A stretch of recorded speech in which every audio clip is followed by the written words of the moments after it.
Hay una necesidad de imaginar futuros, porque si no somos capaces de imaginar el futuro al que queremos dirigirnos, es muy difícil que transformemos el presente.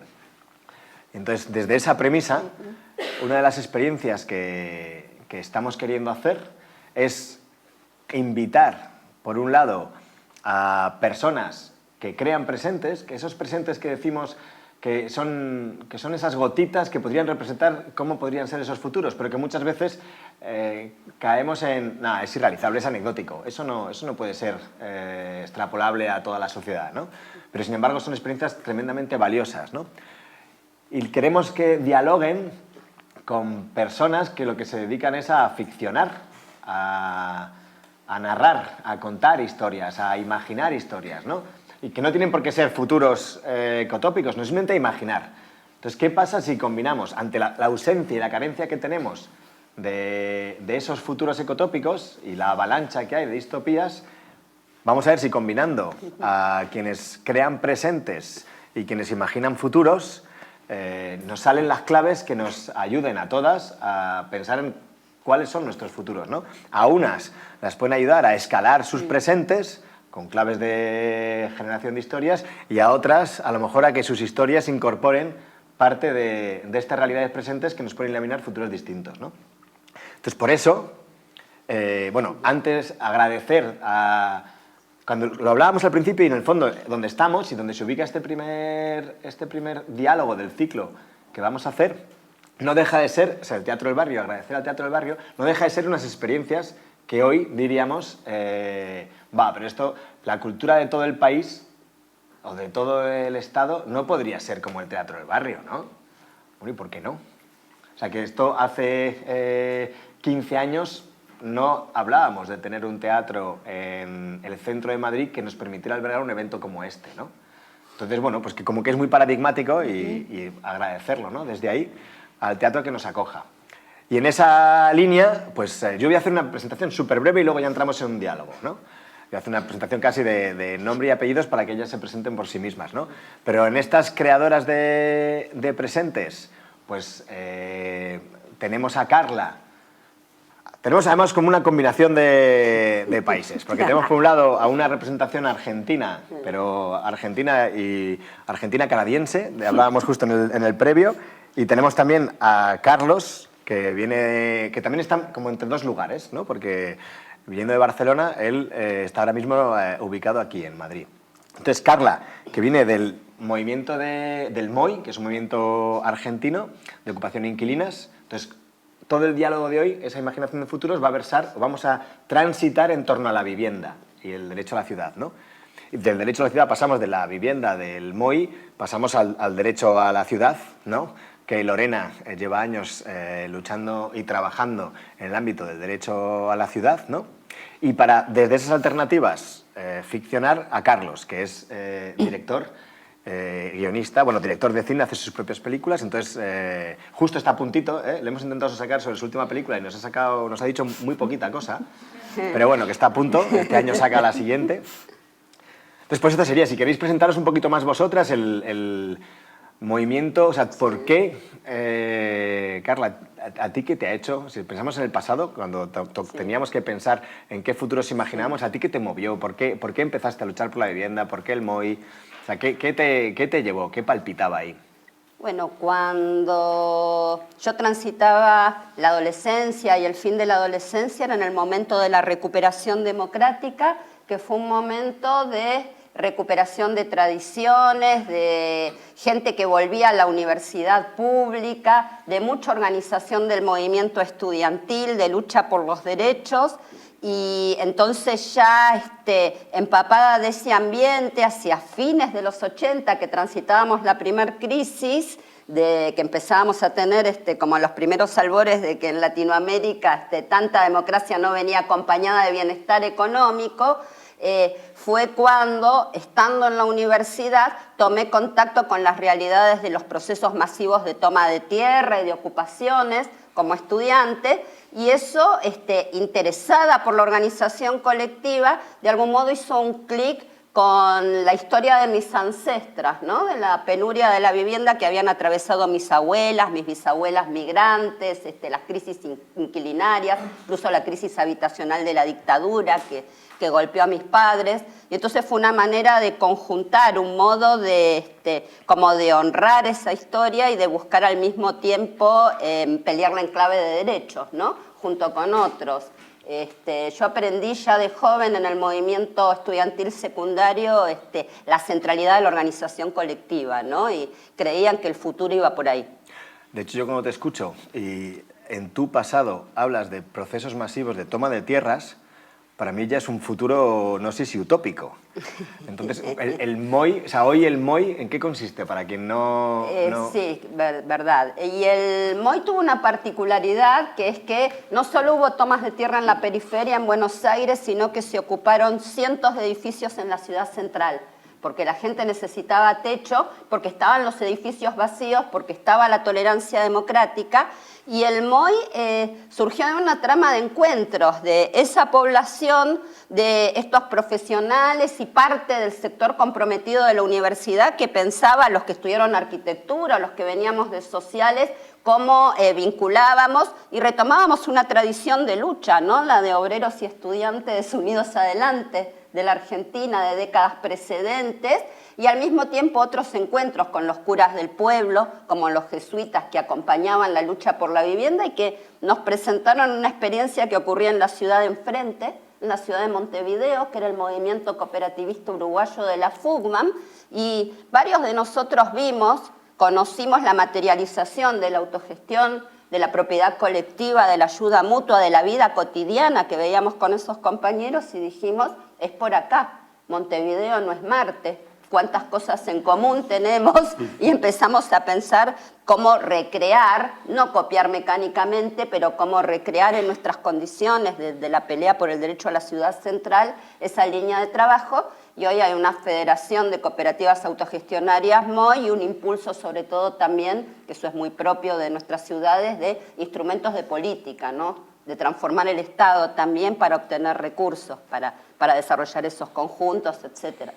El MOI, bueno, desarrolla cooperativas de autogestión, propiedad colectiva y ayuda mutua, impulsa políticas en distintos puntos de la Argentina.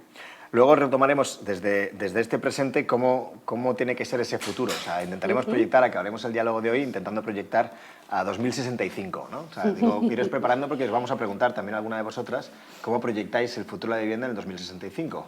¿Vale? Os anticipo para que cogáis las claves y lo penséis. Y Lorena, cuéntanos un poquito, en tu caso, el qué te llevó a meterte en lo que es el derecho a la ciudad y a trabajar por el derecho a la ciudad y a una ciudad distinta, claro. Una mezcla de cosas, supongo, ¿no? Y algunas que una decide y otras que la vida te va llevando. Digamos que hay un cruce ahí importante en temas de defensa de la democracia y de lucha por los derechos humanos. También crecí en Argentina. De hecho, la primaria la hice en Asunción, en Paraguay. Después volvimos a Argentina, la secundaria, cuando volví a la democracia, me tocó estar en los primeros años ahí de la secundaria, una democracia muy frágil, ¿no? Muy frágil, que tuvo que pelear mucho porque la dictadura no quería irse, ni el poder acumulado en ciertas manos, pero tampoco los imaginarios y las prácticas, que seguían siendo muy autoritarias, ¿no? Aún dentro de las escuelas, en la currícula, en la vida social, en los barrios, en las familias. Y ese cruce entre derechos humanos y justicia social, digamos, ¿no? Con algunas profes en la escuela y después en la universidad pública en Argentina, con una tradición de más de 100 años, una universidad pública amenazada por la privatización en la década nefasta neoliberal, que ahora se va a repetir y se va a acelerar de manera aún más dramática. Y, digamos, todo lo público estaba bajo amenaza, incluyendo la educación pública, así que nos tocó defender la educación pública. Y yo estudié historia en una tradición, digamos, del materialismo histórico y con una presencia muy fuerte, ¿no? De una visión de izquierda y progresista, que en mi caso creo que hizo una mezcla ahí interesante, no tan rara diría, con la formación de la escuela primaria, que fue en escuela de monjas. en una iglesia católica, pero que a diferencia de la iglesia católica oficial en Argentina, no era promilitar necesariamente, sino que era más vinculada a la teología de la liberación y más progresista. Y sabemos después que ese cruce entre teología de la liberación, educación popular, con Paulo Freire y todo lo que eso significó, y lucha por los derechos humanos y tradición desde la izquierda y del marxismo latinoamericano en particular, fue un caldo de ebullición muy importante. Y que eso se absorbió, ¿no?, de distintas maneras, y que en principio estaba en conflicto. En mi cabeza, cuando tenía 20 y pocos, no sabía bien, ¿no?, tenía que renunciar a una identidad para construirme otra. Y al final se terminó mezclando todo y tenía sentido. O sea, al final la lucha por la dignidad, por la justicia, por el bienestar colectivo, por la defensa de lo público, y hoy sabemos la defensa de lo público, que no es el Estado, es la defensa de lo público comunitario y de cómo gestionamos eso en común, hizo un clic. Y creciendo en La Plata, la ciudad de La Plata, de donde soy, una ciudad de alrededor de 1 millón de habitantes, ciudad universitaria, a menos de una hora al sur de Buenos Aires, con una gran tradición estudiantil y de activismo, con muchísimos desaparecidos y torturados y asesinados, con muchísimas exiliadas por todo el mundo. Es una ciudad, a nivel urbanístico, es una ciudad planificada, es una ciudad del urbanismo del fines del siglo XIX, una ciudad pensada en términos muy modernos en esa época, ¿no?, con muchísimas limitaciones y muchísimos problemas, pero con muchas cosas muy interesantes y muy de avanzadas, una ciudad peatonal, donde hasta hace poco no había sendas para bicis, por ejemplo, en una contradicción brutal, ¿no?, pero con muchos árboles, mucho espacio para caminar, donde la vida urbana, digamos, tiene un lugar importante y estuvo pensada para eso, y en lugar de ir a la avanzada fue para atrás después. Digamos, ese urbanismo se fue descomponiendo y se fue perdiendo, y me tocó al tiempo que que estudiaba historia, trabajar con un grupo de arquitectos urbanistas, ambientalistas, que pensaban eso, discutían eso y pensaban cómo recuperar eso y cómo profundizarlo, ¿no?, en términos de espacio público, de transporte público, de muchísimas cosas. Y fue como una especie de formación y de inquietud paralela. Os escuchaba. Todo eso se explotó. Y yo os escuchaba a las dos y pensaba en tú con tu conexión histórica, ¿no?, de generaciones de mujeres que no habían tenido el acceso o no habían podido acceder a la vivienda, ¿no?, y en tu caso dentro de historia, ¿no?, y os contaban historias, que estoy pensando en ahora las historias que tenemos que contar a futuro. Digo, ¿qué historias os contaban o cuáles son las historias que os inspiraban para que ahora os dediquéis o si tenéis referencias de historias que os hayan proyectado a donde estáis ahora? Se ríen porque esta pregunta me la acabo de sacar de la chistera, que no estaba en el guión, ¿vale? Bueno, yo tenía mi bisabuelo que de chica se me contaba que él tenía su gran deseo era un militante del Partido Radical, que es un partido tradicional, pero en una ciudad pequeña de una provincia que es Santa Fe, ¿no? Y él siempre tenía la ilusión de construir un barrio. Él decía que iba a ayudar a construir un barrio, no era urbanista ni nada que se le pareciera. Y a mí se me contaba eso, pero de una manera como, mira, siempre diciendo pavadas, ¿no? Entonces es una gran satisfacción ser parte de un sujeto colectivo que ha plasmado y materializado barrios y trabajado en Esa es mi historia, como decir, romper con esa frustración de la subalternidad, ¿no? Y eso se puede en colectivo, y soñando juntos, como se planteaba acá, acciones conducentes, ¿no? ¿Y a ti, Lorena? ¿Recuerdas alguna...? Historias. Mis abuelas me contaban muchas historias, me gustaba mucho ver fotos con las abuelas. Mis abuelas fueron de esa generación de la migración del campo a la ciudad, en Argentina y en muchos países de América Latina, ¿no? Nacieron y crecieron en el campo, se trasladaron primero a ciudades pequeñas de provincia y después eventualmente a ciudades un poco más grandes o del Gran Buenos Aires. Y me encantaba ver fotos y que me contaran historias. Y como la nieta más grande tuve el privilegio de disfrutar a mis abuelas hasta mis 30 y pico, así que eso me encantaba, ver fotos viejas, abrir el baúl de las fotos viejas, que mi papá lo tiene todavía y ahora repetimos eso. Y esas historias un poco de vida y de narración, mis abuelas fueron además las que mantuvieron las familias de los dos lados, económicamente, fueron las que trabajaron más constantemente que los varones, que tenían trabajos más esporádicos por distintos motivos y sostenían familias ampliadas además y mantenían, ¿no?, un montón de familiares, muchas veces en sus propias casas. Y eso, bueno, no lo contaban ellas como historia de mujeres fuertes, pero al final es lo que te transmiten, ¿no?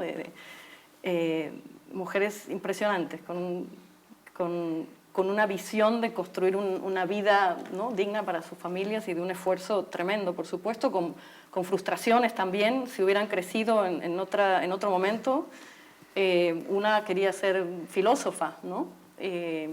Y la otra quería ser arquitecta, y hubieran sido otras cosas, y tuvieron que dejar la escuela, o dejar la primaria, dejar la secundaria para, ¿no?, hacer otras cosas y mantener a sus familias. Y después, pero te mostraban bueno, el deseo de lo que querían, te hablaron del deseo que habrían querido, de lo que habrían proyectado. Sí, sí, hablamos mucho con ellas de eso. También a una le gustaba mucho la música y el piano. Yo piano nunca aprendí, mientras ella vivió aprendí guitarra y cantamos, y ahora estoy aprendiendo piano. Bueno, por mi cuenta, tratando de aprender piano. Y de las historias que os contaban a vosotras, que veamos a ver luego las conexiones y qué elementos podemos rescatar de ahí para las historias que tenemos que contar nosotros, ¿no?, al por qué cuentas tus historias. O sea, tú, Carlos, cuéntanos, ¿de dónde viene tu interés por el cine o querer ser director? O... Sí, yo creo que no es tanto el deseo de ser director como el deseo de hacer películas. Bueno, yo creo que es colocar el deseo en otro lugar, ¿no? Y yo creo que para mí algo de hacer películas, que obviamente no te enamoras hasta que no empiezas a hacerlas, ¿no? De repente te gusta el cine, pero nunca era de estos que, ¿no?, mi pasión por el cine, sino que al empezar a hacer películas, por jugar casi, a mí algo de hacer cine que tiene mucho de juego, ¿no? Y de un juego donde te reúnes con mucha gente y donde estás en una situación donde quieres aprender, ¿no? A mí me mueve mucho la curiosidad, entonces hay un punto ahí en el cine que te pasas todo el rato hablando con gente, preguntando a gente, escuchando historias, te sientes un poco privilegiado, hay un punto de privilegiado, de repente la gente pues tiene ganas de hablarte, de explicarte sus cosas, de explicarte sus historias, de juntar gente, ¿no? Tiene algo que es muy, muy bonito de ver cómo poner en ejecución algo que está allí y poder transmitir y participar de este juego como una manera de estar en el mundo y preguntarte, ¿no? Para mí hay algo de hacer películas que siempre es como... Tengo una curiosidad por algo, ¿no? Por un tema, por una cuestión, por algo en concreto.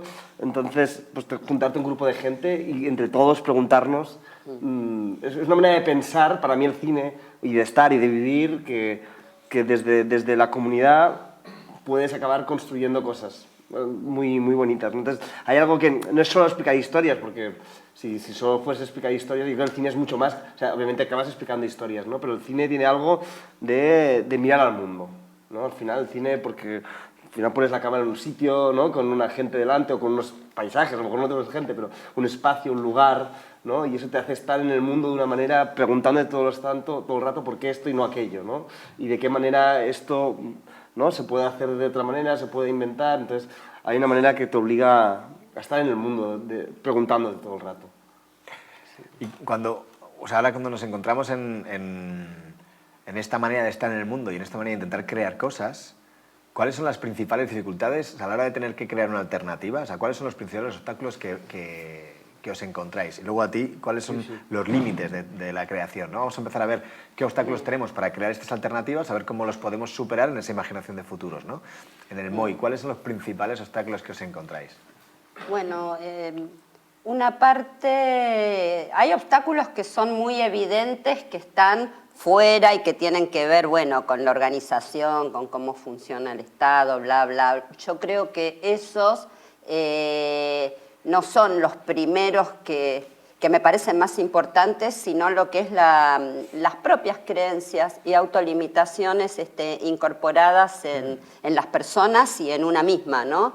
Entonces, cuando pensamos con el tema concretamente de la vivienda, que hay un modelo muy incorporado de cómo se puede acceder, que es o a través del mercado o a través del Estado, que es individual familiar, que es un determinado prototipo, que hay una serie de prejuicios, que lo comunitario anda mal, que la gente no se va a poner de acuerdo, que se van a pelear todo, que nunca van a conseguir tal cosa.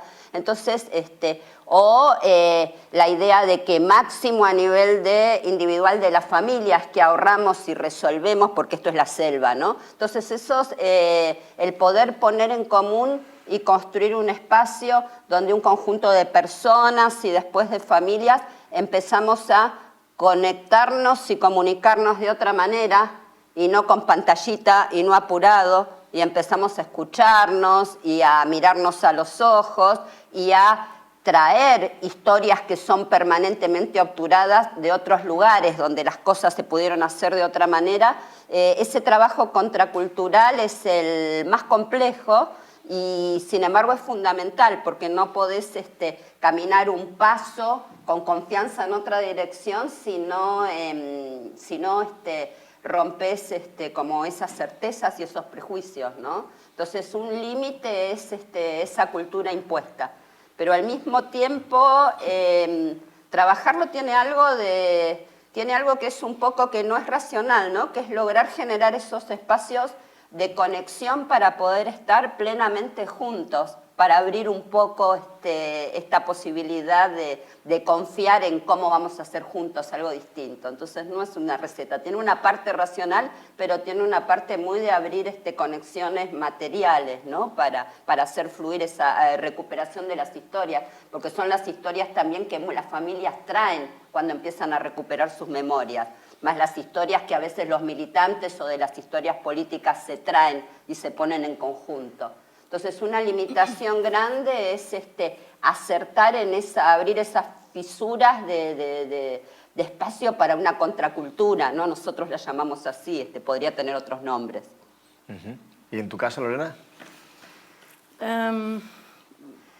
Creo que parte del problema tiene que ver con una especie de pérdida de memoria colectiva, pérdida de memoria social y pérdida de memoria incluso institucional, ¿no? Porque eso que llamamos alternativas hoy y que nos cuesta tanto esfuerzo y que van tan a contracorriente de todo, en realidad hasta hace relativamente poco, y en algunos casos décadas, no eran alternativas, eran parte de la norma. Por ejemplo, la vivienda cooperativa. La vivienda cooperativa en países como Canadá se impulsaban desde el Estado a nivel masivo, en la década de los 60, los 70, parte de los 80. Y era parte de la solución de vivienda. Estaba, ¿no?, dado por sentado, no había que discutirlo y el Estado apoyaba eso y se desarrollaba como opción. De hecho, hoy en la ciudad de Ottawa, donde vivo, hay un gran número de viviendas cooperativas, no tengo el número exacto en la cabeza, pero hablamos de miles de personas que están viviendo, y probablemente decenas de miles de personas que están viviendo vivienda cooperativa tanto en el área central como en la zona más metropolitana, y no solo la vivienda cooperativa, sino otras opciones sin fines de lucro de vivienda en alquiler, vivienda que está manejada por distintas instituciones, donde la gente puede pagar el alquiler todavía, aunque empieza a haber una gran crisis de vivienda, ¿no? Parte del problema es que no se ha construido ya vivienda social, vivienda asequible, y que se ha perdido parte de la que había asequible. De hecho, parte del estudio que estamos haciendo, y aquí hay varios colegas de eso, por cada nueva unidad de vivienda asequible que se pone en el mercado en Canadá hoy, se pierden entre 7 y 15 unidades existentes. Y estoy segura que eso no es muy distinto en varios países europeos, donde ha habido una tradición de vivienda pública social importante. Mucho de lo que hablamos hoy como alternativa, creo que parte del asunto es cuestionar eso y por qué nos cuesta tanto impulsar estas opciones, cuando en realidad era algo más o menos habitual y normal, e incluso en momentos de Guerra Fría, en momentos de bloques, ¿no?, partidos en dos y con muchísimas diferencias y oposiciones ideológicas clarísimas y grandes, el tema de la tierra, que tenía que estar regulada por el Estado y que tenía que haber un gran porcentaje de tierra pública, el tema de la vivienda y la vivienda social, era un consenso internacional, aún en los momentos más álgidos de disputa ideológica a nivel internacional entre bloques. Pero habría un punto ahí de que soñar el futuro tiene un poco de volver a tiempos, como lo de tiempos pasados siempre fueron mejores, pero eso no vende... No. Estoy tirándote un poco... No, me encanta. Ahí podríamos hablar de un par de cosas, pero la poesía capaz que nos ayuda, y Galeano, Eduardo Galeano, gran escritor uruguayo, que ya falleció, pero él retomaba una frase de unos pueblos indígenas de la Amazonía, y seguramente hay muchos otros que hablan eso, que lo dicen igual, y la frase es: tenemos mucho pasado por delante. Y esto en un sentido esperanzador, no en un sentido ni romántico ni de vuelta al pasado, que puede ser muy reaccionaria, como sabemos, sino en un sentido y lo discutíamos hoy más temprano, aparentemente en nuestra cabeza, cuando nos piden que recordemos lo que se activa en la cabeza de lo que llamamos memoria, es la misma parte del cerebro que se activa cuando nos piden que imaginemos el futuro. Literalmente dicen las y los neurocientistas que está en el mismo lugar de la cabeza. Y eso creo que nos dice mucho también de cómo imaginamos el pasado, el presente y el futuro, ¿no? Que al final está todo bastante más conectado.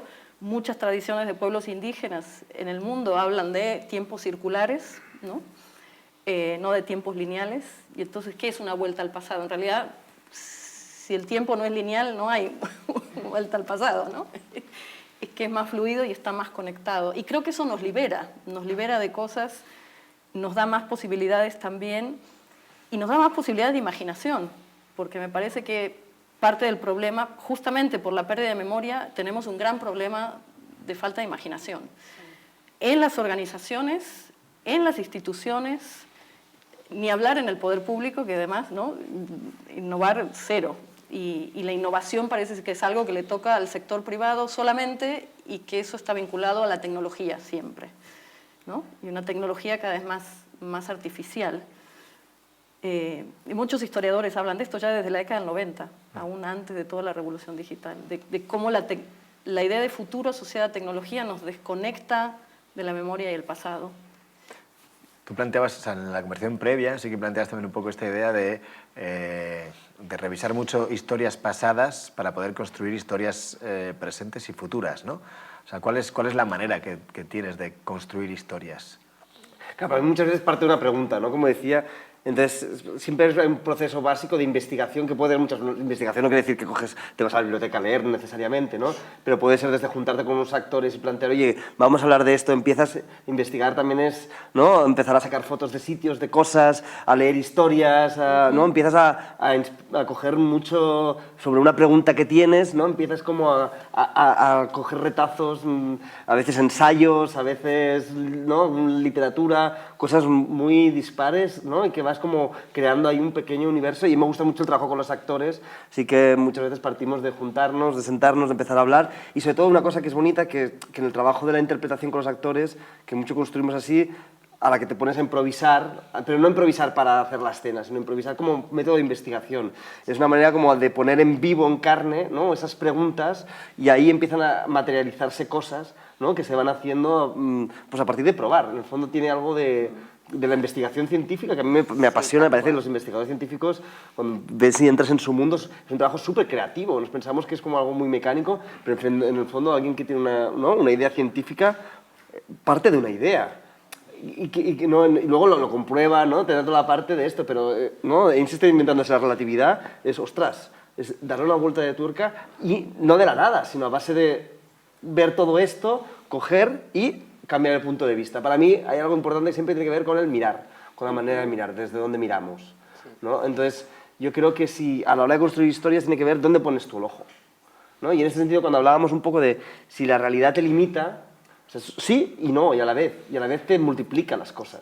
Porque la imaginación tiene muchos... Cuando te ponemos a imaginar, te sientes en una hoja en blanco, te cuentas y ponte a escribir algo, Dios, pánico absoluto, y lo que se te ocurren, cuando escribes un diálogo, tú de cabeza, que en la escena de pasar esto, te salen clichés uno detrás de otro, ¿no? Porque es lo que tu imaginación, tu pensamiento lógico construye una cosa, una respuesta, tal. Cuando te pones a escribir, te has de poner en la piel del personaje, o bien haces esto de un taller con los actores, muchas veces grabamos, entonces grabas lo que sucede y ahí lo transcribes, entonces te das cuenta de lo que hay y ahí construyes la escena, o si te pones a escribirlo directamente, que no siempre lo haces con actores, has de estar como poniendo en la piel de uno, en la piel de otro, pero ahí has de abandonar tu yo de alguna manera y como dividirlo en el mundo. Por decirlo de alguna manera, hay algo aquí que es que la realidad te brinda la oportunidad de lo específico. y lo específico, lo concreto, lo muy concreto. Y esos muy concretos, digamos, fuera de las ideas, yo creo que lo que tiene ese poder de las cosas concretas, muy específicas, es que nos quitan del cliché, ¿no? De los clichés. Porque los clichés son ideas recurrentes, ¿no? Y es el problema y ahí está siempre la cosa en el cine, ¿no? Porque tú recurres a unos géneros o a unas cuestiones donde el público es familiar, ¿no? Donde tú acompañas, esperas y buscas, pero por otro lado, si esos lugares comunes no consigues marcarlo de específicos, ¿para qué verlo otra vez, no? Entonces yo creo que es esta combinación y luego obviamente pues te da todo el punto que la realidad se te pone en contra en cualquier rodaje, en cualquier... O sea, que también son maneras diferentes de trabajar, ¿no? Hay directoras y directores que van allá ¿no? A eso que han imaginado, o que han dibujado incluso, pero no es tan común como nos imaginamos. La mayoría, hay de todo, ¿no? Pero muchas veces en el cine lo que sucede es encuentras un día de rodaje con unos actores, en el guión pone día soleado, pum, llegas chaparrón. No puedes, pues yo qué sé, ¿qué haremos con esto? ¿Cómo lo hacemos? Cambia. Entonces, si tú eres capaz, los accidentes al final son lo que te dan esa riqueza, ese específico, esa cosa ahí. Entonces, pensar en eso que tienes en contra y cómo de alguna manera puedes darle la vuelta y será mucho mejor que la idea original que tenías, ¿no? Yo creo que hay algo ahí, no sé si te... Sí, jugar con los elementos que tienes para incorporarlos o recrearlos en la historia. Entonces yo creo que a veces es como, ostras, eso que parece un control, le das la vuelta y lo importante es dónde pones tu enfoque, cuál es la mirada, cuál es, ¿no? Qué es lo que no perder nunca el punto de vista de... ¿no? Porque si no te pierdes la inmensidad de todo, ¿no? Entonces, al final, para mí hay algo en hacer películas, creo que también en muchos otros tipos de tipo de creación científica, artística, tiene que ver con dónde pones el foco, la mirada. Y social, ¿no? O sea, que al final, esto lo que estamos hablando de hacia dónde vamos, dónde ponemos la mirada y luego cómo construimos. Has dicho una cosa que me ha conectado también con lo que has planteado tú, de qué difícil es, ante una hoja en blanco, imaginar de cero, ¿no? Y pienso qué fácil es proyectarme a la contra, ¿no? Tenemos una tendencia muy habitual desde los que intentamos construir alternativas o de los movimientos que pretenden configurar algo distinto, de ser más capaces de ir a la contra de lo imperante que no nos gusta, que a la hora de... Entonces me imaginaba como el lienzo en blanco no es a la contra, es la alternativa. Ostras, no, pero me es más fácil decir voy contra la dictadura, voy contra este partido, voy contra... y construyo desde la contra.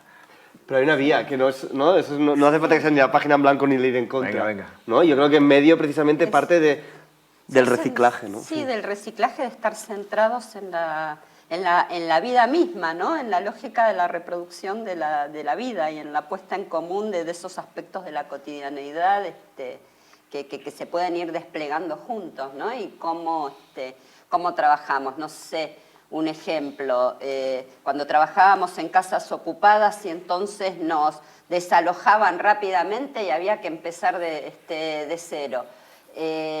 La pregunta era, bueno, ¿y esto que aprendimos a organizarnos, cómo lo transformamos de repente? No tenemos hoy, sí, ir contra el Estado, es decir, si nos desalojan permanentemente. No, ¿cómo esto que acumulamos lo transformamos en una propuesta de vivienda transitoria, alquiler colectivo? Generamos un nuevo dispositivo que nos permitiera dar un paso juntos centrados en nuestras necesidades.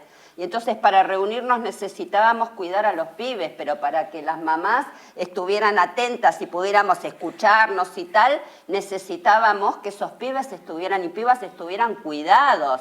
Y entonces primero era, bueno, pero para cuidarlos que van a ir siempre los mismos, ¿y con quién nos conectamos para ver cómo hacemos algo? Porque queremos que estén bien, que sea de calidad. Terminamos construyendo un jardín, un programa educativo y terminamos discutiendo cómo era esa pedagogía transformadora con nuestros niños, porque es la generación siguiente.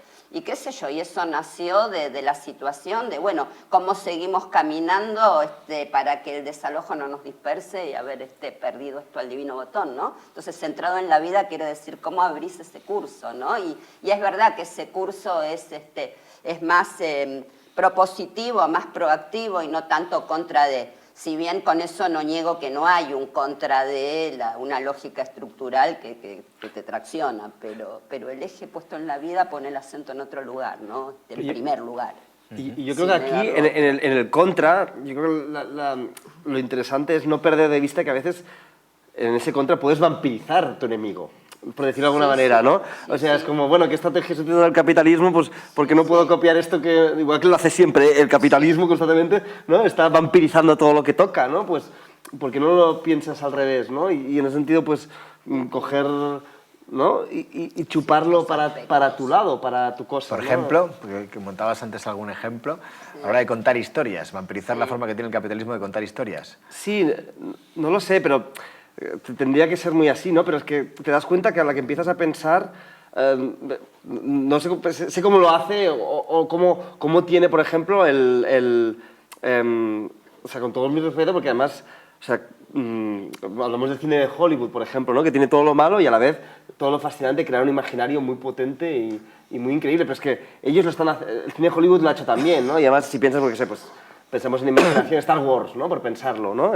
Star Wars realmente lo ves cómo funciona ahí y es el señor Lucas cogiéndose, ¿no? En Campbell, ¿no? El autor ahí, El viaje del héroe, coger eso, ¿no? Asumir ese libro de relatos, coger todo un montón de relatos míticos, ¿no? O bueno, ahora mismo el señor James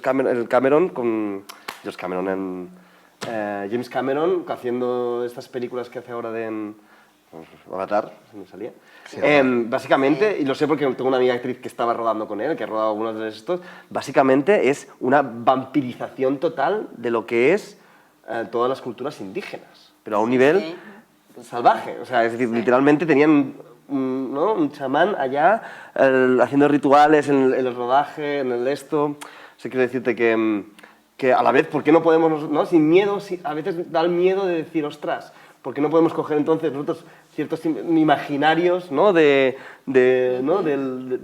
Hollywood y trasladarlos a convertirlos en nuestra cosa, ¿no? Hablábamos pues, de por qué no vampirizar el western, ¿no? Que han creado este imaginario y trasladarlo, que ya lo hacemos, pero que seamos un futuro, una historia de ecotopía y poder construir algo, ¿no? Utilizando ciertas narrativas y a la vez transformándolas, mezclándolas con algún relato que precisamente a lo mejor no sea tan lineal y tan aristotélico, pero más comunitario. Entonces, no tenerle miedo al enemigo, en el sentido de, parece que vernos a la contra no impide a vampirizar y usar lo que nos dé la gana para lo que queramos, ¿no? Y que eso puede ser también subversivo. Y además entender, me parece, también en contra de qué, y que ese qué no es tan absoluto y omnipotente. Sí. Por ejemplo, se habla de, las economistas feministas muy críticas hablan del capitalocentrismo, ¿no? Y que hay como una obsesión en entender que la economía es una economía y es capitalista solamente y esa es la que domina todo. Y en realidad no es así. Por supuesto está ahí y es poderosísima y está comiéndose y destruyendo todo lo demás todo el tiempo, pero hay economías paralelas. Y de hecho la economía llamada informal es la economía que mantiene a 60% de la población, e incluso más en nuestras ciudades y aún más en las ciudades del sur global. Hablamos del 80% o el 90% de la población en muchas de nuestras ciudades del sur global mantenidas fuera del circuito económico convencional capitalista, ¿no? Y dentro de eso, además, economías solidarias, economías populares, ¿no? Economías del trueque y del intercambio todavía, economías sin fines de lucro. Entonces, también hay que tener cuidado con eso, como cuando pensamos la democracia o las instituciones políticas o la forma de relacionarnos o de participar, ahí se habla de estadocentrismo, ¿no? Y parece que el Estado siempre como el Estado-nación, y hay mucho estudio y mucha discusión de eso, y parece que el debate político y las alternativas políticas son solamente ahí, y como vimos claramente en España y en otros lugares, con sus limitaciones, pero con muchísimas transformaciones, hay una escala local, hay una escala municipal, hay una escala territorial fundamental, y de hecho gran parte hoy de las decisiones y del motor de la economía, de hecho, está en esas ciudades y grandes ciudades articuladas. Entonces, ahí también tenemos que pensarnos qué es eso otro, y qué es la contra, y qué tan poderoso es, y qué otras cosas hay que están funcionando en paralelo, tratando de funcionar y tratando de sobrevivir, y que eso se está fagocitando todo el tiempo, ¿no? Y que de hecho de eso crece, de desposeer y de destruir eso, y de concentrar cosas que han estado más distribuidas, de hecho, ¿no? Estamos todo el rato conectando lo que hacemos, lo que vemos, las experiencias que vivimos pasadas con esta construcción futura. Vosotras, desde todo el movimiento, digamos, por repensar las ciudades o pensar ciudades nuevas, proyectáis, o sea, os proyectáis de alguna manera, proyectáis modelos de ciudad a futuro. Modelo de ciudad es complicado, ¿no? Bueno, o modelo de no ciudad. Digamos que tratamos de ver ingredientes, ¿no? Para ver distintas posibles recetas, más que modelos, que se van armando, que necesariamente serán locales y vinculadas a, ¿no? a culturas locales, a historias locales, a actores muy locales, pero que hay elementos comunes, digamos, ¿no? Y parte del asunto, justamente para la reproducción de la vida y de la vida cotidiana, tiene que ver con desmercantilizar mucho de lo que se ha mercantilizado en la vida cotidiana de nuestras ciudades. Y obviamente la tierra y la vivienda ocupan un lugar central en eso, ¿no? Entonces, oponer a una visión de la ciudad como objeto y la vivienda como objeto y como mercancías, una noción de, ¿no? la ciudad y la vivienda y la tierra como derechos, por lo tanto como bienes sociales, como bienes públicos comunitarios que hay que gestionar y distribuir de otra forma, ¿no? Porque sin eso no hay vida, no puede ser que eso esté concentrado y solamente sea accesible a los que pueden pagarlo. Hay una contradicción de fondo, ¿no? Y desde una lógica centrada en la vida y con esta lógica de lo público y de lo común, también implica intentar localizar y prefigurar determinadas tendencias de transformación de la lógica de producción del territorio.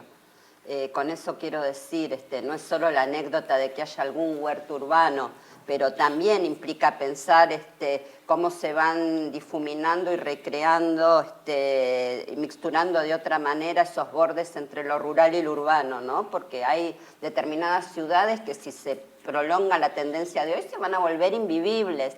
Entonces el hecho de cómo se vuelve a recuperar un criterio ecológico, pero un criterio ecológico desmercantilizado, cómo la tecnología que no es neutra se la apropia y se la transforma pensando en volver estas cuestiones habitables, ¿no? La transformación de la matriz energética, pero no desde el punto de vista de la economía verde del capital, sino de las necesidades de las comunidades, ¿no?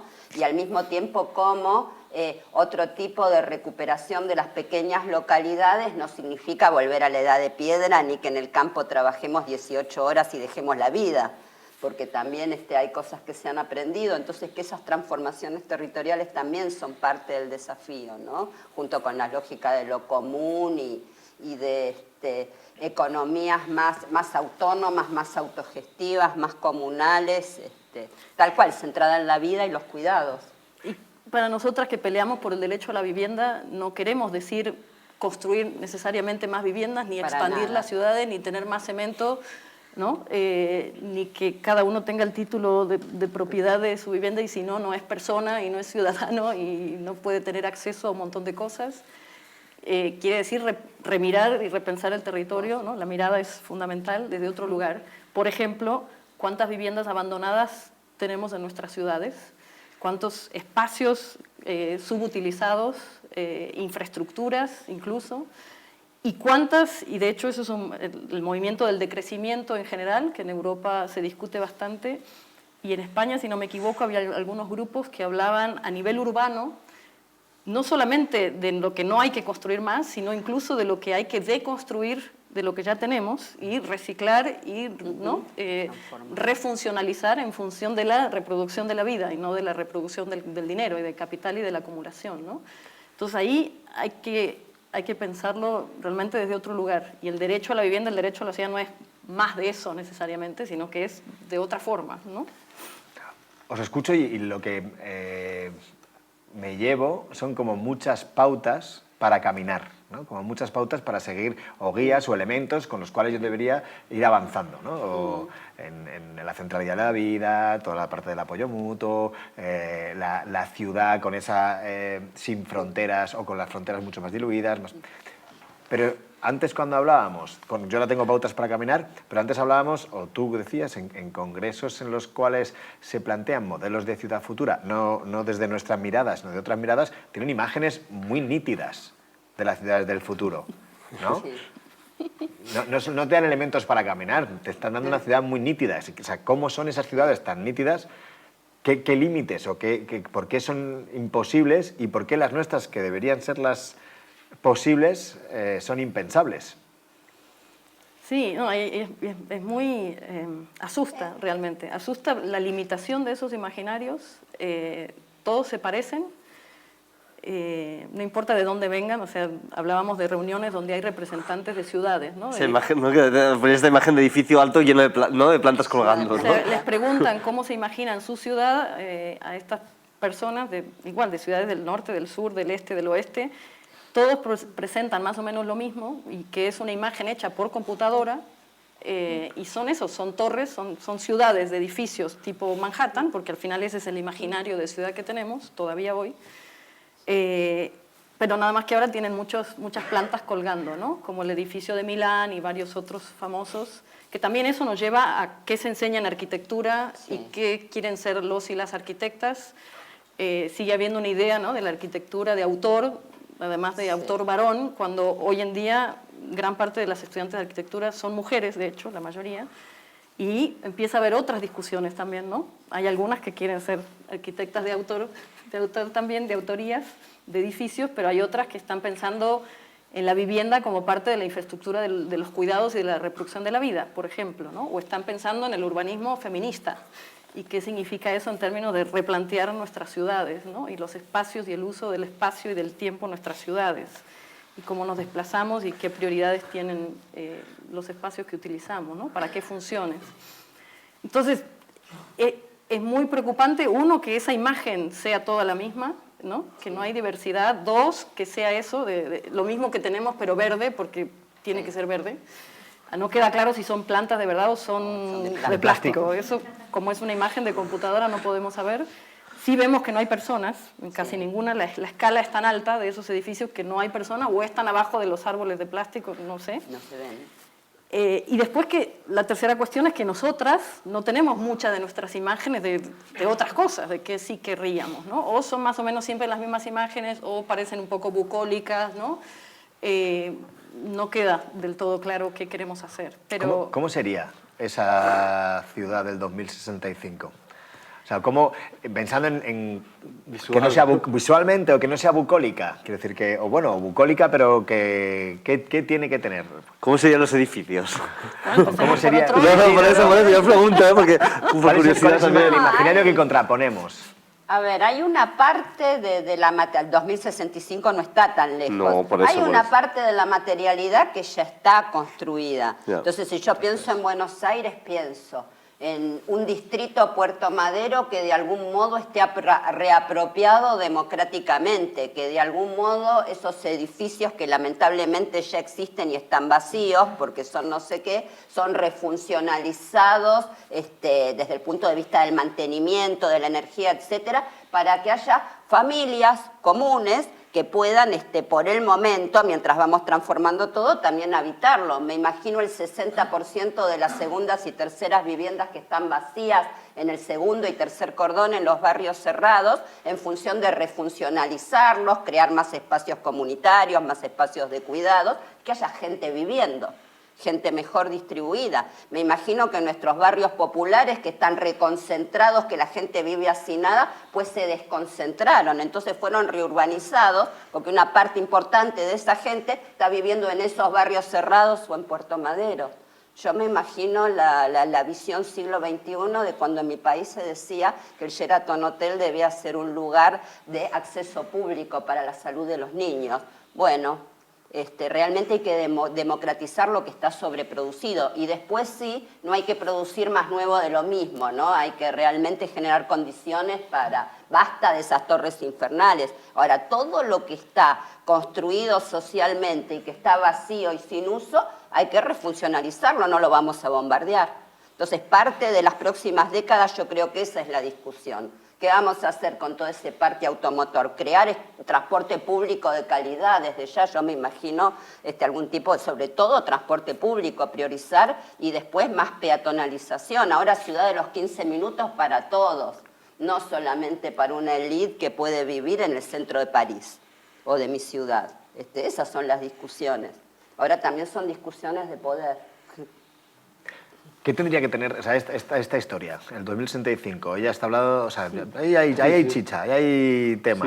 ¿Qué tiene que tener eso, esa película de ese 2065 para que la gente la vea y la convierta en una imagen?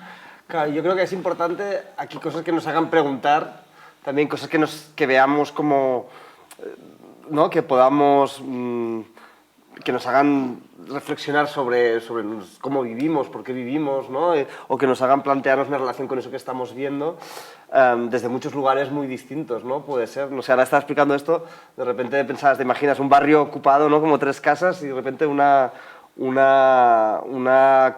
comedia en la que se intenta ver, ¿no? Por ejemplo, está pensando de cómo se distribuyen esas casas, ¿no? Y en que uno pasa al otro, no sé qué, ¿no? Podrías empezar a plantearte donde se viese la miseria humana, ¿no? Y realmente como...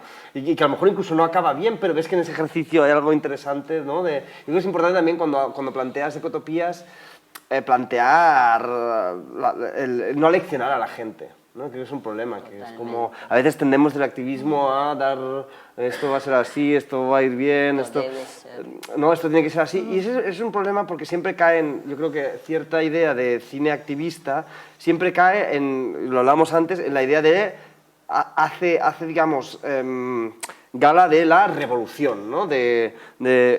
Vamos a luchar contra todo, la lucha contra el capitalismo, la lucha contra el ¿y después qué? ¿No? Sacando una cita que no tiene nada que ver obviamente que estamos hablando, pero que me parece muy sintomático de narratividad y de qué es lo que sucede y por qué se narra lo que se narra, Juego de Tronos, por ejemplo, ¿no? que es como... bueno, pues lo que es, en ese sentido, las 2 últimas temporadas son terribles y yo creo que solo valen, bueno, si no lo habéis visto, alguno lo habéis visto, esta lucha de poder Shakespeare. Al final es Shakespeare, por eso te gusta, porque al final no deja de reciclar Shakespeare en este mundo de fantasía, pero básicamente este tipo está copiando todos los problemas. O sea, el señor lo que ha hecho es ir a la historia y ver, ¿no? las guerras entre el norte de Inglaterra y el sur de Inglaterra y ver cómo esto, y lo ha calcado ahí, lo ha puesto todo ahí, o sea, los Borgia, el no sé qué, no sé cuánto, y todo ahí mezclado. De historia, o sea, un poco volviendo a la historia, que parece un mundo de fantasía, pero en realidad no deja de ser más que mirar a la historia y juntarlo ahí, ¿no? Con ciertos imaginarios que ya están ahí, ¿no? del personaje mesiánico que salvará. Pero a mí lo que me parece más brillante de la serie es el último capítulo, que después de chuparte las 2 últimas temporadas, que son horribles, tiene una escena al final, lo siento, hago spoilers, no digo mucho más, si no lo habéis visto, pero simplemente la escena tampoco, bueno, no cambia nada si es el spoiler. Tiene una escenita al final que me parece brillante, o sea, ya han conseguido, bueno, digamos que han triunfado los que tenían que triunfar y tal, no sé qué, y se sientan en la mesa, ¿no? Además un personaje que tú amas, ¿no? Que es Tyrell, que es uno de los personajes que realmente, Tyrion, que amas, y que llega ahí, que lo han puesto como de asesor del rey, ¿no? Entonces se sientan ahí en una mesa y entonces empieza a preguntar, bueno, sí, ahora la ciudad, el alcantarillado, no sé qué, no sé cuántos. Y el otro nos pide que no sé qué, no sé qué. Entonces es una escena como de 5 o 10 minutos hablando de cómo van a gestionar, ¿no? Esto de la ciudad. Y claro, de repente es como, esto era, ¿no? O sea, la épica de Juego de Tronos para estar hablando, es esto, ahora gestiona esto, gestiona aquello. Entonces claro, porque no quieres ver una película, una serie de 8 capítulos sobre cómo gestionan las alcantarillas, nadie quiere ver eso tampoco, ¿sabes? En ese sentido.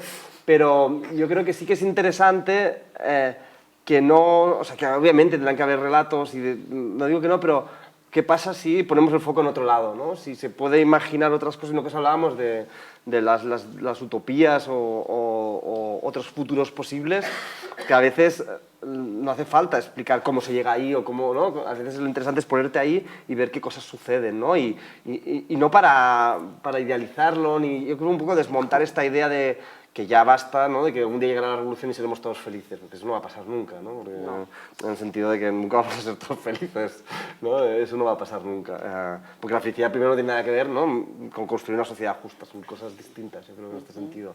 Entonces, un poco yo creo que esa misión, y en cambio proponer simplemente espacios, lugares donde se puedan imaginar las cosas de otras maneras, donde las situaciones sean otras, donde... Y es una chorrada aquí. Poner otra cosa a colación, experiencias que de alguna manera te ponen en otro lugar, aunque su objetivo no sea ese. Burning Man. Además es horrible y tal. Yo tuve la suerte de estar en Estados Unidos cuando todavía no es lo que se ha convertido y tal, pero ir allá, obviamente, es un espacio muy extraño porque al final toda esta gente que imaginas se pasa todo el año construyendo sus coches de futuristas. Pero bueno, es un montón de gente al final que es muy bonito, todo un año haciendo sus cosas, construyendo sus cosas para pasar allá y celebrarlo. Tiene algo al final de celebrar eso. Pero lo más impactante de ese lugar es que son 40.000 personas ahí, ¿no?, montadas, aunque obviamente el negocio capitalista está ahí y ya es otra cosa, pero el impacto de que llegas ahí durante una semana, estás con 40.000 personas y no puedes usar el dinero para nada. Es muy raro la sensación que tienes. O sea, obviamente cada uno se ha llevado su comida y tal, todo el mundo da, o sea, más allá de la cosa, ay, te doy. No, el hecho de que no puedes comprar nada, no puedes, pero estás con mucha gente, ¿sabes? No es que estás en el campo ahí, tú solo estás en una ciudad nueva que han construido una semana, como experiencia, te pone en otro lugar y te hace pensar muchas cosas que a lo mejor la gente que vaya a divertirse y tal, pero ya ha tenido esa experiencia esa gente de estar una semana sin poder comprar nada. Y ostras, ¿no? Yo creo que eso tiene un valor de colocarte en otro lugar, ¿no? Y yo creo que hay algo ahí en la forma del ocio, por decirlo de alguna manera, que puede llevar a otras experiencias que nos permitan imaginar otras cosas.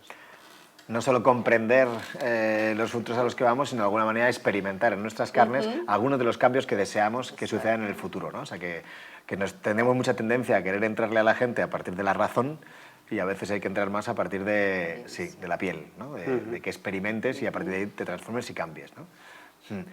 Vamos a ir rotando un poco porque a Lorena le quedan pocos minutos. Este diálogo tiene también mucho en una época de encrucijada, tiene mucho de cruce de caminos, porque ella se van ahora a Barcelona y él acaba de llegar de Barcelona. Y lo hemos hecho exactamente en el intervalo que dista entre sus trenes, ¿vale? Entonces esto nos pone una limitación no tenemos un papel en blanco porque Lorena se tiene que marchar. Así que ahora, si queréis hacer alguna pregunta después, os toca responder primero, ¿vale? Alguna que se anime, ¿cómo sería esa ciudad o esa vivienda del 2065? ¿Alguna se atreve a decir en nada, breves, una idea de cómo sería? ¿Cómo me la imagino? ¿Cómo saldría de casa y qué es lo que vería? Ahí. Un segundo, que te damos el micro para que te oigamos todas, para que quede grabado a la posteridad, porque con esto es como lo que vamos a construir las ciudades en el futuro. Yo creo que, muy a mi pesar, por todos los movimientos, todo el progreso que está habiendo a nivel social, político, económico y también a nivel tecnológico, yo me imagino una vivienda completamente robotizada y perdiendo también el humanismo del hogar. El depender constantemente de algo automatizado, algo que ya tenemos ahí y que no nos haga a nosotras pensar en qué tenemos que hacer porque ya me están avisando de que me toca hoy hacer esto, lo otro. Es como una pérdida constante de la memoria colectiva y de la memoria del hogar, que yo la veo que ya está en auge. O sea que, pues sí, bastante robótico, me imagino todo. Y ahora, alguna otra, y lanzo el intentar además pensar no solamente hacia dónde iríamos si nada cambia, sino hacia dónde deberíamos, o sea, cuál es no esa distopía, sino esa ecotopía, ¿vale? Y luego metemos también algunos elementos de límites, ¿no? Nuestras historias han de tener límites. Que a ver, lo que ha dicho ella no es mi vivienda soñada. O sea, mi vivienda soñada o mi futuro de vivienda sería pues un poco lo que habéis comentado, salir a la calle, ver espacios verdes, árboles, o sea, no sé, yo si pudiera me iría al campo a vivir. No puedo porque hoy en día pues el trabajo me demanda estar aquí, pero mi vivienda soñada sería diferente. O sea, sí, vale, ciudades, edificios grandes, por desgracia, pero con espacios verdes, espacios públicos, como decíais, no sé, un poco mezclar eso que decíais de lo antiguo con lo nuevo. Sí, yo mi vivienda soñada tiene mucho que ver con lo que estáis contando de reutilizar las ciudades que tenemos para construirlas mejor. Me voy a ir al lado cinematográfico, a esta referencia de Star Wars. Yo quiero puentes como los Ewoks, con mucha vegetación y que no estén estos edificios tan altos, poniendo mucha conexión entre casas y mucho verde también. Aquí están mis límites. Tenemos que darle alimento. No, es que eso es posible. Tenemos que darle alimento a Carlos para su siguiente película. Un momento. Yo que soy hija de la Guerra Fría, a mí me explicaron de pequeñita que si estallaban todas las bombas íbamos a vivir bajo tierra, ¿eh? Y con la mente de los niños, pues a mí tampoco me parecía tan terrible, era otra forma de vivir. Y entonces, sí, de hecho, en una urbanización donde se estaba construyendo, no sé qué millonario hizo un refugio antiatómico y se lo echaron abajo porque necesitaba un montón de permisos. Entonces, sí, eso fue real. Entonces, para mí era una realidad que, bueno, sería otra fase, tampoco lo viví tan terrible. Y yo creo que tampoco va a cambiar mucho la cosa. Yo tendré 100 años, cuando en el año 2000 tendré 99, y no creo que vaya a cambiar mucho las cosas, vamos. Si acaso más extendido, ganar más terreno al mar, porque en mi pueblo le ganaron al mar tanto terreno que está irreconocible. Pero ¿quién se acuerda de eso ya? Ahora en breve pasamos a que preguntéis. Uno de los esfuerzos que lanzamos cuando queremos construir ecotopías tiene mucho que ver, y cuando hablamos de ecotopía y no de utopía, que podríamos, es porque los futuros que imaginemos no pueden ser escritos en un lienzo completamente en blanco. Porque para que sean, o es el planteamiento que hacemos desde esta forma de pensar ecotopías, es que estos futuros tienen límites, ¿no? O sea, que seamos capaces de imaginar escenarios de futuro, pero no todo vale, ¿no? O sea, el planeta es finito, por lo tanto, la capacidad de imaginar que tenemos es infinita, pero la ciudad que hagamos o que pensemos tiene que ajustarse a los límites finitos del planeta, ¿no? O sea, esa es una de las... Cuando pensamos de la tecnología como uno de los elementos que nos va a salvar, pues esto tiene límites de uso, ¿no? Entonces, es uno de los marcos. Otro de los planteamientos que hacemos, otro de los límites, tiene mucho que ver con lo que se ha planteado del apoyo mutuo, ¿no? Del carácter social que tenemos como seres humanos y lo que suele emerger de forma más natural en situaciones de complejidad, ¿no? Que tiene que ver más con el apoyo mutuo que con el canibalismo, ¿no? O sea, que esta idea de el hombre es el lobo para el hombre no es real, entonces lo que imaginemos hacia el futuro, que lo traslademos, lo imaginemos en otro plano, ¿no? Digo porque colocar ahí, ¿no? Y cuando lancemos a las personas o a quienes queremos que imaginen o a nosotras mismas, no proyectemos cosas que están fuera de esos límites con los que debemos de escribir en el papel en blanco, ¿no? Vamos a hacer un mini cierre para despedir a Lorena y nos quedamos todavía de minutos más por si queréis hacer algunas preguntas, porque tanto Carla como Carlos y yo nos quedamos un poquito más porque queréis hacer algunas preguntas. ¿Que no? Pues nos vamos a tomar algo y fuera, ¿vale? Agradeceros entonces muchísimo a todas, en este cierre oficial, agradeceros a todas por haber compartido con nosotros este momento, ¿no? Agradeceros a todas el que, con un poquito de suerte, salimos, siempre decimos, ¿no? El objeto de estas charlas o de estos abrir cabezas es que cuando nos hagan la pregunta de qué es más fácil, imaginar el fin del capitalismo o el fin del mundo, pues con un poquito de suerte respondáis que el fin del capitalismo, o respondamos. Sí, y no al revés. Exactamente. Entonces, eso, muchísimas gracias a las tres, muchísimas gracias a todas por venir. Y nada, que cojas tu tren a tiempo. Y que vivan los trenes. Y que vivan los trenes. Muchas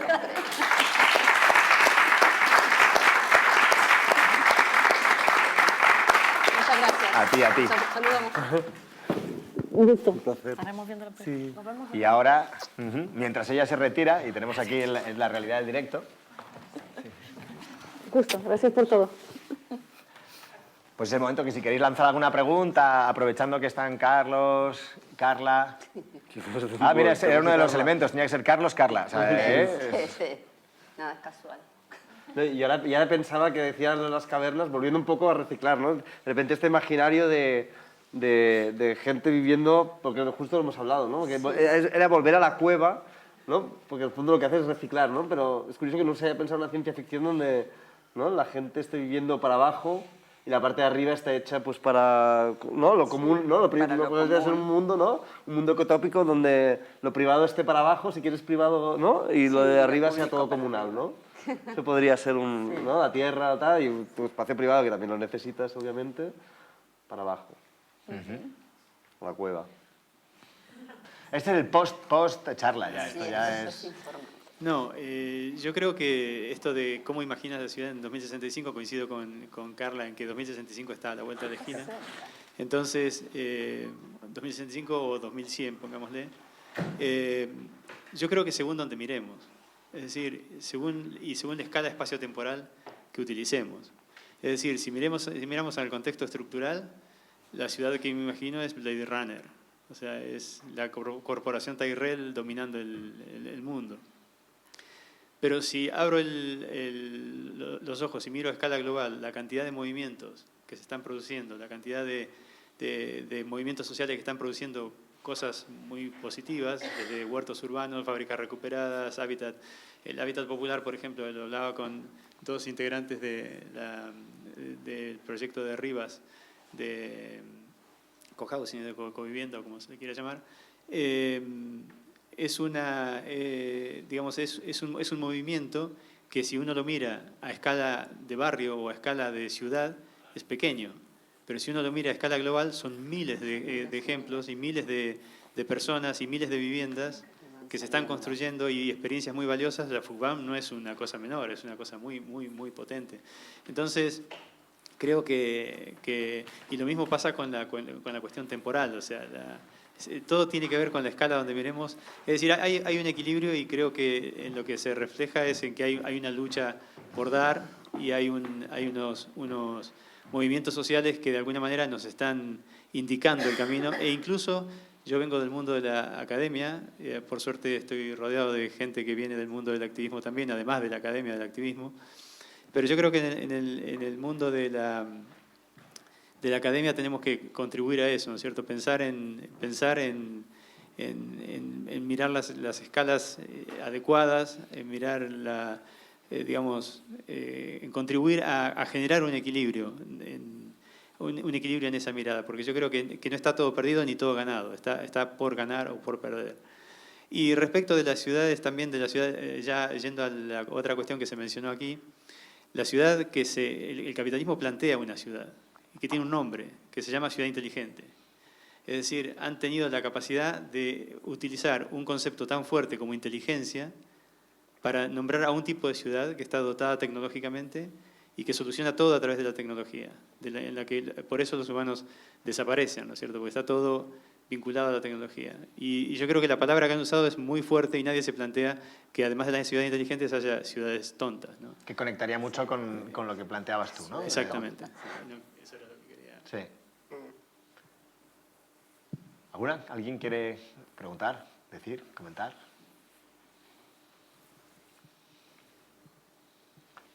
Pues como a las 8 nos decían que teníamos que cerrar y marcharnos, pues terminaríamos aquí, ¿no? Pues nada, que gracias de nuevo.